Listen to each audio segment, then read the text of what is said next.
پروردگار عالم خالق کائنات رب لم یزل و لا یزال نے اپنے پیارے محبوب کی معراج کو قرآن مجید میں بیان کیا۔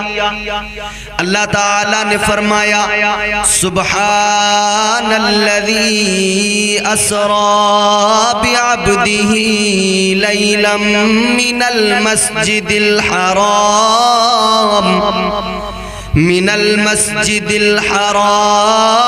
إلى المسجد الأقصى۔ پروردگار عالم نے قرآن مجید میں فرما دیا پاک ہے وہ ذات جس نے سیر کرائی اپنے بندے کو، اپنے محبوب کو رات کے حصے میں مسجد حرام سے مسجد اقصی تک۔ حضور کی معراج کا ذکر قرآن میں اللہ نے فرمایا، مگر میرے عزیزو اس آیے کریمہ پر ذرا غور کرو۔ اللہ تعالیٰ نے سب سے پہلا کلمہ، سب سے پہلا لفظ، سب سے پہلا فقرہ کیا فرمایا؟ پروردگار نے فرمایا سبحان۔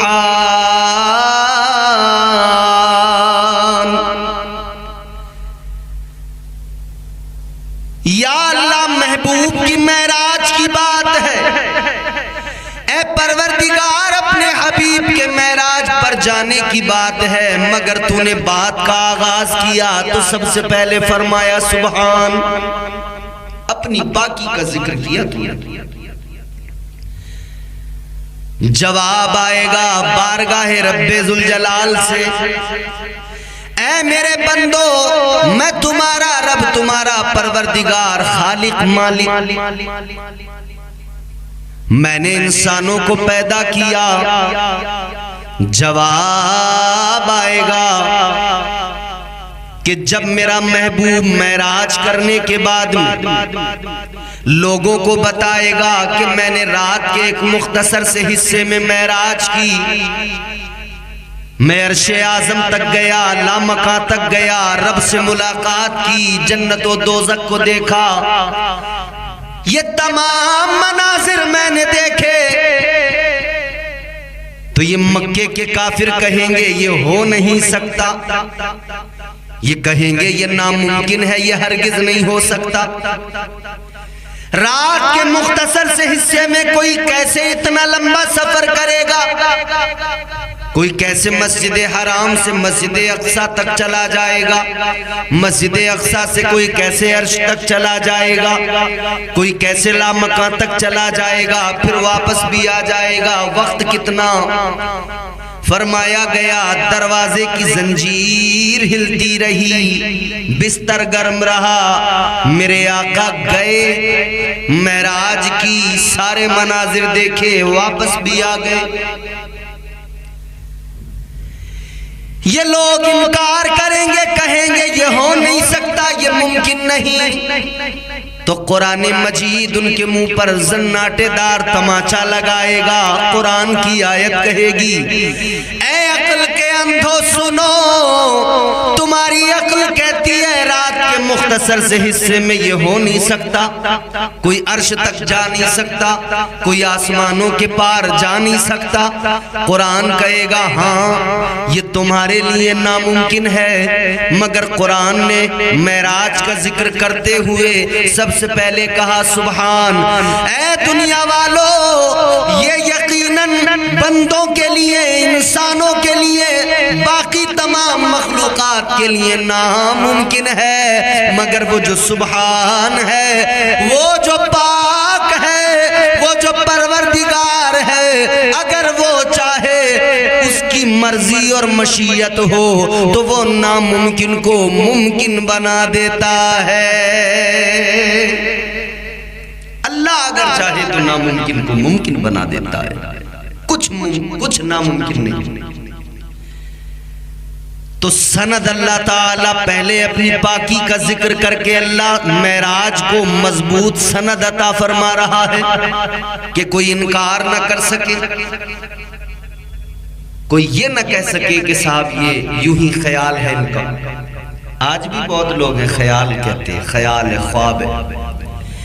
یاد رکھنا قرآن مجید میں اللہ تعالیٰ نے واضح اعلان فرما دیا، میرے محبوب کی معراج کو خیال نہ سمجھنا، کیونکہ یاد رکھنا سیر کرانے والا پروردگار ہے، اور جب سیر کرانے والے کی ذات پر نظر ڈالو گے پتہ لگے گا وہ کتنی عظمت والا، کتنی شان والا، وہ پروردگار جو سپریم پاور ہے، جب وہ سیر کرائے تو جہاں تک چاہے وہاں تک سیر کرائے، جہاں تک لے جانا چاہے وہاں تک رب لے جائے۔ اللہ تعالیٰ نے معراج کرائی۔ اچھا ذرا اس کو بھی سمجھنے کی کوشش کرو، کیوں معراج کرائی، کیا ضرورت پیش آئی؟ حضرت موسیٰ علیہ السلام تو بارگاہ رب ذوالجلال میں بار بار عرض کرتے رہے، ربی ارنی انظر الیک، مولا مجھے جلوہ دکھا دے۔ حضرت موسیٰ علیہ السلام پروردگار کی بارگاہ میں عرض کرتے رہے، مولا جلوہ دکھا دے، اے پروردگار جلوہ دکھا دے، دیدار کرا دے۔ اللہ تعالیٰ نے فرمایا لن ترانی، نہیں موسیٰ تم نہیں دیکھ سکتے۔ اللہ تعالیٰ نے قرآن مجید میں اپنے دیکھنے کے تعلق سے یہ بھی اعلان فرما دیا، لا تدرکہ الابصار،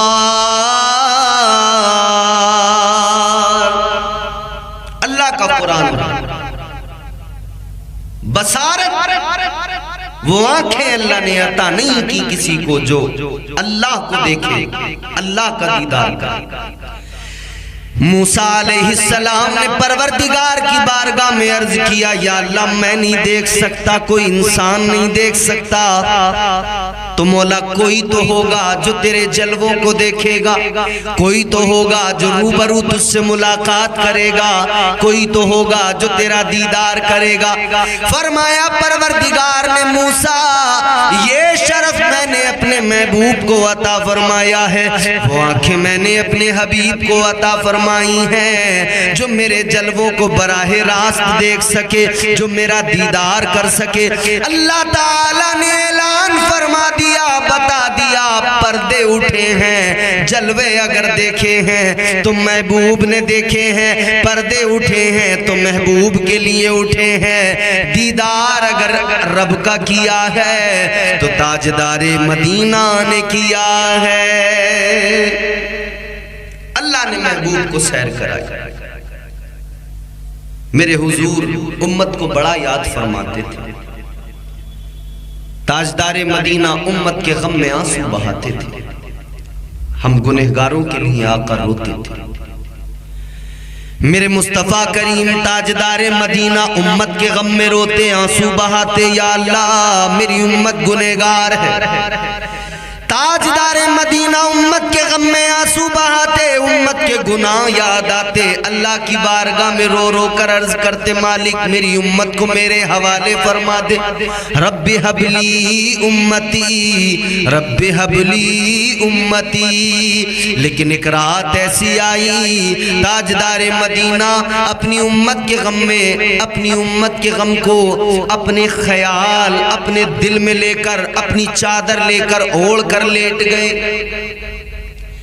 مصطفیٰ جان رحمت امت کے غم کو سمیٹ کر مزمل والی چادر کو اوڑھ کر آقا لیٹ گئے، آرام فرمانے لگے۔ غمگین ہے آقا۔ اللہ نے فرمایا حبیب کیا بات ہے، کیوں غمگین ہو؟ یا اللہ امت کے گناہ یاد آ رہے ہیں، امت کی فکر ہو رہی ہے، امت کے لیے غمگین ہوں، اپنے گنہگار امتیوں کے لیے میں مولا غمگین ہوں۔ اللہ نے فرمایا محبوب غم نہ کر، اے میرے محبوب غمگین نہ ہو۔ یا اللہ پھر کیا کروں؟ اللہ نے فرمایا حبیب اتنا کرو، اے میرے محبوب یہ جو کالی رات ہے، کالی مزمل والی آپ کی چادر ہے، اے میرے محبوب کالی رات ہے، کالی آپ کی چادر ہے، کالے آپ کی امت کے گناہ ہیں، امت کے کالے گناہوں کو اپنی کالی مزمل والی رحمت والی چادر میں رکھو اور اس کالی رات میں ملنے چلے آ جاؤ لامقام آ جاؤ آمنے سامنے دیدار بھی ہوتا رہے گا، ملاقات بھی ہوگی، اور میرے محبوب جیسا آپ کہیں گے آپ امت کی روداد سناتے جانا اور کہتے جانا، رب آپ کے کہے کو پورا کرتا جائے گا، تمہارا رب تمہاری امت کی بخشش فرما دے گا۔ اللہ تعالیٰ کا یہ پیار ہے محبوب سے، اور حضور کا یہ پیار ہے امت سے۔ میرے اعلیٰ حضرت امام عشق و محبت تاجدار اہل سنت جب آقا کی معراج کا ذکر کرتے ہیں تو یوں فرماتے ہیں، وہ سرور کشور رسالت جو عرش پر جلوہ گر ہوئے تھے، نئے نرالے طرب کے سامان عرب کے مہمان کے لیے تھے۔ آپ کے یہاں پر، ہمارے یہاں جب کوئی شادی ہو، خوشی کا موقع ہو، گھر سجایا جاتا ہے، شامیانے لگائے جاتے ہیں، انتظام کیے جاتے ہیں، سامان لائے جاتے ہیں، نئے شامیانے، نئے پردے، نئے انتظام، نئی چیزیں۔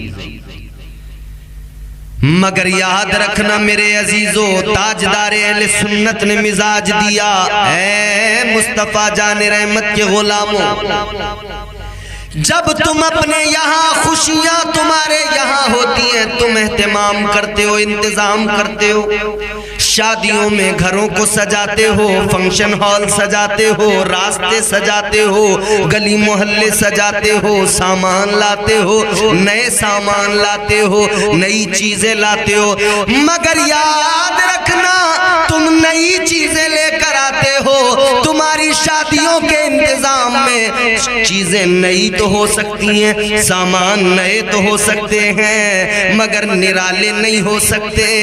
مگر محبوب خدا کی شان یہ ہے، جب معراج آقا کو ہوئی تو پروردگار نے جو اہتمام کیا، اللہ نے جو فرشتوں کو حکم دیا جنت کو سجاؤ، خدا کی قسم میرے اعلیٰ حضرت فرماتے ہیں، وہ جو انتظام تھا، وہ جو تمام سامان تھے، وہ صرف نئے نہیں تھے بلکہ وہ نئے بھی تھے، نرالے بھی تھے۔ یہ معراج مصطفیٰ ہے، انتظام ہو رہے ہیں، نئے نرالے طرب کے سامان، نئے نرالے خوشی کے سامان عرب کے مہمان کے لیے تھے۔ اللہ نے حکم دے دیا جنت کو سجاؤ، فرشتے جنت کو سجانے لگے، حوروں کو آراستہ کیا گیا، غلمان سجائے گئے، جنت کو سجایا گیا، جنت کو مہکایا گیا۔ جنت تو پہلے سے خوشبودار، مہکی ہوئی، سجی ہوئی، مگر آج محبوب خدا آ رہے ہیں، اور زیادہ سجاؤ، مہمان جتنا اسپیشل ہو انتظام اتنا اسپیشل کیا جاتا ہے، مہمان جتنا اعلیٰ ہو انتظام اتنا اعلیٰ ہوتا ہے۔ اللہ تعالیٰ نے جنت کو سجایا، جنت کو سجانے کا حکم دیا، فرشتوں نے جنت کو سجایا، فرشتوں نے کائنات کو سجایا۔ اللہ اللہ، محبوب خدا معراج پر جانے والے ہیں، پروردگار عالم نے سجانے کا حکم دیا۔ میرے اعلیٰ حضرت نے اسی لیے کہا، وہ سرور کشور رسالت جو عرش پر جلوہ گر ہوئے تھے، نئے نرالے طرب کے سامان عرب کے مہمان کے لیے تھے۔ اور فرماتے میرے امام، بہار ہے شادیاں مبارک، چمن کو آبادیاں مبارک۔ مبارکباد ہمارے یہاں بھی دی جاتی ہے نا، شادی ہو رہی ہے، مبارکباد دینے والے آتے ہیں، کہتے مبارک ہو۔ کسی نے نیا مکان لیا، لوگ آ کر مبارکباد دیتے، مبارک ہو۔ کسی نے کوئی کام ایسا کر دیا، کوئی اس کی اچیومنٹ ایسی ہے، جو قابل فخر ہے، لوگ آتے ہیں مبارکباد دیتے ہیں، مبارک ہو۔ یاد رکھنا میرے عزیزوں، ہمارے یہاں جب کوئی ہم ایسا کام کرتے ہیں مبارکباد دینے والے لوگ آتے ہیں، مگر یہ مبارکباد دینے والے انسان ہوتے ہیں۔ اور جب میرے آقا کو معراج ہوئی تب مبارکباد دینے والے اللہ کے فرشتے تھے۔ بہار ہے شادیاں مبارک، چمن کو آبادیاں مبارک، ملک فلک اپنی لے میں یہ گرانا دل کا گھولتے تھے۔ ملک فلک اپنی لے میں یہ گرانا دل کا بولتے تھے۔ میرے حضور کی معراج ہے، بلبل سدرہ کو حکم ہو گیا، جبرائیل جاؤ براق لو جنت سے اور جا کر محبوب کو لے کر آؤ۔ بلبل سدرہ، طائر سدرہ، جناب جبرائیل امین جنت میں جا رہے ہیں۔ ادھر جنت میں سارے براق منتظر ہیں، ہمیں لے جائیں، ہمیں لے جائیں، یہ شرف ہمیں ملے۔ خوش ہیں آج شاید قسمت جاگ اٹھے، محبوب کی معراج کے صدقے ہماری قسمتوں کی معراج ہو جائے، ہم حضور کی سواری بن جائیں۔ مگر جنت میں جہاں سارے براق مگن ہیں، خوش ہیں، مسرور ہیں، وہیں ایک براق ہے جو رو رہا ہے، آنکھوں میں آنسو ہیں، غمگین ہے۔ بلبل سدرہ نے فرمایا، اے براق سب تو خوش ہیں، مگن ہیں، تو کیوں رو رہا ہے؟ براق کہنے لگا، اپنی عقیدت، اپنی محبت کا معاملہ ہے، کوئی رو کے مناتا ہے، کوئی خوش ہو کے مناتا ہے، کوئی آنسوؤں سے منہ دھو کے مناتا ہے۔ کہتا ہے میں بھی منتظر ہوں، میں بھی آقا کی بارگاہ میں ملتمس ہوں کہ میرا نمبر آ جائے، اس خدمت کے لیے میرا کام بن جائے، میں کاش اس خدمت پر مامور ہو جاؤں، آقا کی بارگاہ میں لو لگا کر، بس یہی تو میں حضور کی بارگاہ میں لو لگا کے رو کے عرض کر رہا ہوں۔ براق ہے، قبول ہو گیا وہ اس کا رونا، قبول ہو گئی وہ اس کی محبت، اسی براق کو بھیجا گیا۔ مگر میں یہاں پر ایک بات عرض کرتا ہوں، کئی سرفرے لوگ کہتے ہیں کہ صاحب یہ معراج جو آپ بیان کرتے ہیں، کیسے کوئی آسمانوں کا سفر کر سکتا ہے؟ کہتے ہیں کہ آسمان میں کوئی سوراخ ہے؟ کہتے ہیں جب آسمان میں سوراخ نہیں تو کوئی کیسے جا سکتا ہے؟ جب کوئی راستہ نہیں، دروازہ نہیں، کیسے جا سکتا ہے؟ حضرت شیخ نجم الدین کبرا رحمت اللہ علیہ آپ سے لوگوں نے کہا حضور کیسے ہو سکتی ہے معراج؟ آسمان میں کوئی دروازہ نہیں، کوئی راستہ نہیں، کوئی سوراخ نہیں، کیسے آسمان میں جایا جا سکتا ہے؟ اب قلندروں کی بھی شان دیکھ لو، ان کا سمجھانے کا انداز بھی دیکھ لو۔ حضرت شیخ نجم الدین کبرا رحمت اللہ علیہ نے فرمایا لوگوں ایک کام کرو، مجھے میرے کمرے کے اندر بند کر دو، تالا دروازے میں لگا دو، میرے حجرے کے اندر مجھے بند کر دو، تالا لگا دو۔ لوگوں نے کہا حضور کس لیے؟ فرمایا تم کرو تو صحیح، سمجھ میں آ جائے۔ آپ کمرے کے اندر گئے، لوگوں نے دروازہ بند کر کے تالا لگا دیا، دروازہ بند کیا گیا، تالا لگایا گیا، مگر لوگ دیکھ کر حیران ہیں، آنکھیں پھٹی ہیں۔ حضرت شیخ نجم الدین کبرا کمرے کے اندر سے باہر بھی آتے ہیں، اندر بھی جاتے ہیں، لوگوں نے دیکھا حیران ہو گئے، عرض کرنے لگے اے اللہ والے اتنا تو بتا دو یہ کیسے ہو سکتا ہے، یہ کیسے ممکن ہے؟ اللہ والے نے فرمایا سنو یہ دور کی نہیں طور کی بات ہے، یہ موسیٰ کی نہیں حضور کی بات ہے۔ فرمانے لگے سنو اللہ تعالیٰ بلانے والا وہ اس کمرے سے نکلنے کے لیے راستہ دے سکتا ہے تو محبوب کو بلانے کے لیے عرش میں بھی وہی پروردگار آسمانوں میں بھی راستہ دے سکتا ہے۔ پھر وہی بات رب کے لیے ناممکن نہیں ہے۔ آسمان اسی نے تو بنائے ہیں، وہ جہاں سے چاہے راستہ بنا کر محبوب کو بلا لے۔ بلبل سدرہ زمین پر آئے، فرشتوں کو ساتھ لے کر آئے، امام الانبیاء تاجدار مدینہ والی کائنات آرام فرمائے۔ بلبل سدرہ نے عرض کیا مولا زمین پر ہم پہنچ گئے، محبوب کو کیسے لائیں؟ اے پروردگار تیرا حبیب تو آرام فرما رہا ہے، محو استراحت ہے آقا۔ اللہ نے فرمایا جبرائیل تیرے لب بنائے گئے کافور کے، محبوب کے تلوے ہیں نور کے، ذرا اپنے لبوں کو حبیب کے تلووں پر رکھ دے، یہ ٹھنڈک محسوس کریں گے، بیدار ہو جائیں گے۔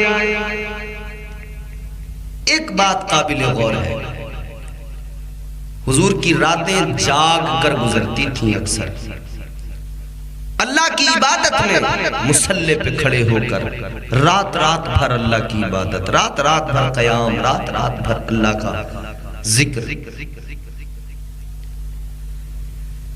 وہ محبوب خدا جو ساری رات جاگ کر اللہ کی عبادت کریں، اللہ تعالیٰ قرآن مجید میں خود فرمائے یا ایھا المزمل قم اللیل الا قلیلا۔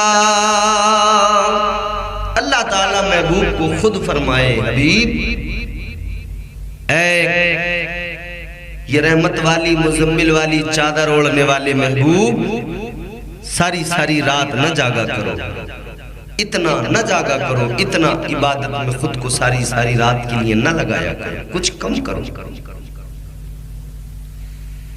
تاجدار مدینہ والی کائنات مصطفیٰ جان رحمت کے پیارے دیوانوں غور سے سنو، آقا راتوں کو جاگ کر اللہ کی عبادت میں راتیں گزارتے ہیں، راتوں کو جاگ کر عبادت کرتے ہیں، مگر جب آئی 27 رجب المرجب، جب یہ شب آئی، تاجدار مدینہ والی کائنات جہاں عادت یہ ہر رات جاگنا ہے، رب کی عبادت کرنا ہے، آج کی رات مزمل والی چادر کو اوڑھ کر آقا لیٹ گئے، آرام فرمانے لگے۔ کیوں؟ وجہ یہ ہے کہ آج پروردگار خود بلائے گا اور آج امت کا کام بن جائے گا، آج امت کی بخشش ہوگی، آج امت کے لیے رحمت کے دروازے کھولے جائیں گے، گنہگاروں پہ آج کرم ہوگا۔ بلبل سدرہ زمین پر آئے، آ کر دیکھا زمین پر اندھیرا، تاریکی ہے، فرشتوں نے دیکھا تاریکی ہے، اندھیرا ہے۔ آج بھی آپ لوگ دیکھتے ہیں بالعموم آخری راتیں جو ہوتی ہیں جب چاند چھپ جاتا ہے، مہینے کی آخری راتیں وہ 3-4 راتیں، اس میں جب چاند چھپا رہتا ہے تو اندھیرا رہتا ہے۔ بلبل سدرہ فرشتوں کے ساتھ آئے، زمین پر اندھیرا، فرشتوں نے عرض کیا بلبل سدرہ زمین پر تو اندھیرا ہے۔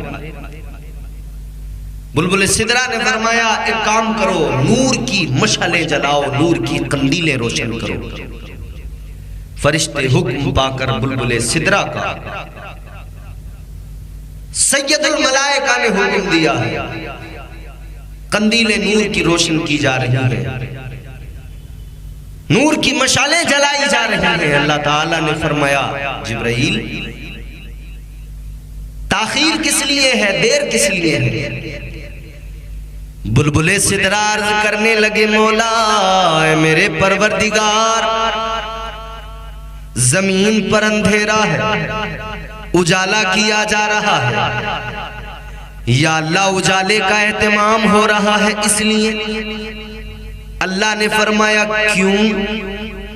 کیا ضرورت ہے نور کی قندیلیں جلانے کی، نوری مشالیں روشن کرنے کی ضرورت کیا؟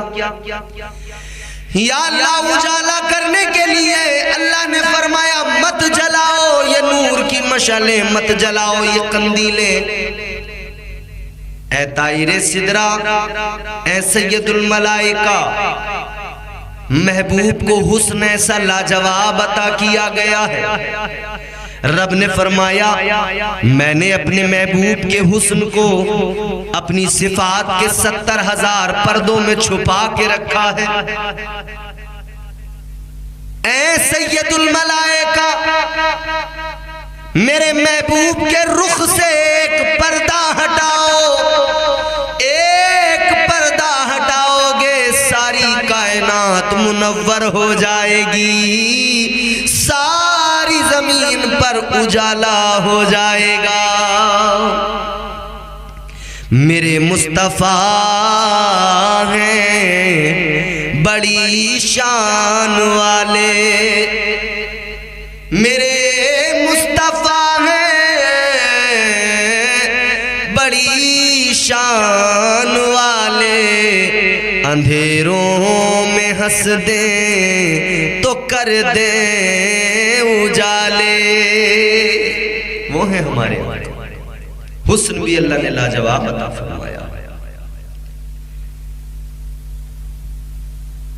عزیزان گرامی القدر غور فرمائیے، بلبل سدرہ نے حضور کو بیدار کیا، طائر سدرہ نے حضور کو بیدار کر کے سجایا سنوارا گیا، دولہا بنایا گیا، آراستہ کیا گیا۔ قلب اطہر حضور کا نور کے پانی سے دھویا گیا۔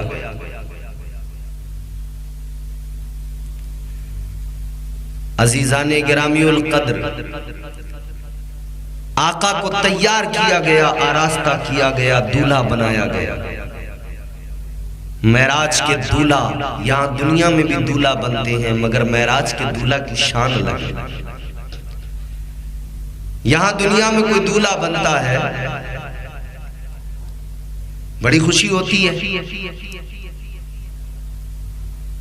دولہا بنایا جا رہا ہے، باپ خوش، بھائی خوش، بہنیں خوش، رشتہ دار خوش، مگر ان سب میں سب سے زیادہ جو خوشی ہوتی ہے وہ ماں کو ہوتی ہے۔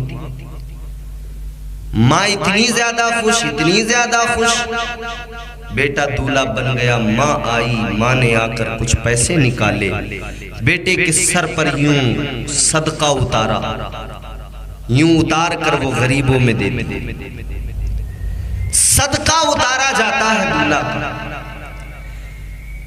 مگر عزیزان گرامی القدر غور فرمائیے، صدقے اتارے جاتے ہیں، دولہا کا صدقہ اتارا جاتا ہے پیسوں سے، مگر آج معراج کی رات میرے آقا دولہا بنے ہیں، صدقہ تو آج بھی اتارا گیا۔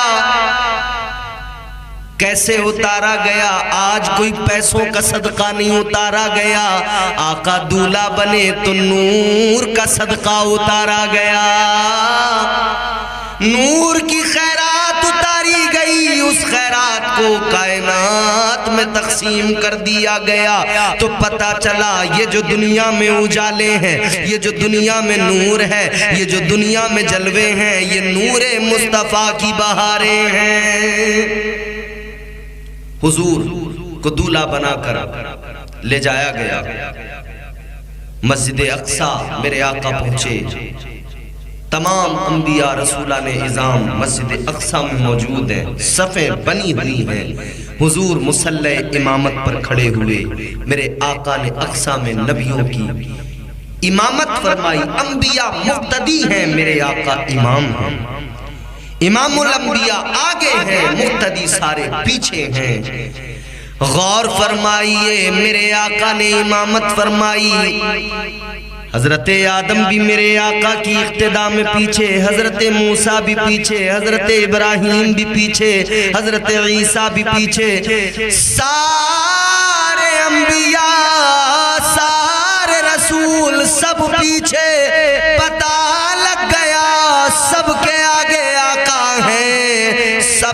مقتدی ہیں، مقتدا میرے آقا ہیں۔ ہم اسی لیے تو کہتے ہیں امام الانبیاء، آقا کا جو لقب ہے صرف یوں ہی نہیں بلکہ آقا حقیقتاً نبیوں کے امام ہیں۔ مصلح امامت پر بھی امام ہیں، سرداری میں بھی امام ہیں، افضلیت میں بھی امام ہیں، ہر اعتبار سے برتری میرے مصطفیٰ کو اللہ نے عطا فرمائی۔ سفر شروع ہوا میرے آقا کا مسجد اقصیٰ سے، آسمانوں کی طرف براق پر سوار ہو کر گئے آقا۔ پھر میرے آقا ایک مقام آیا سدرۃ المنتہا، بلبل سدرہ نے کہا حضور یہاں سے آگے میں نہیں جا سکتا، آپ جائیں۔ آقا وہاں سے آگے گئے، عرش اعظم پر پہنچے، لامکاں پہ پہنچے۔ ہم اسی لیے تو کہتے ہیں انبیاء میں حبیب خدا کون ہے، انبیاء میں حبیب خدا کون ہے، آپ ہیں یا نبی دوسرا کون ہے، انبیاء میں حبیب خدا کون ہے۔ عرش اعظم پہ پہنچے تو رب نے کہا، عرش اعظم پہ پہنچے تو رب نے کہا آ بھی جاؤ تمہیں روکتا کون ہے، انبیاء میں حبیب خدا کون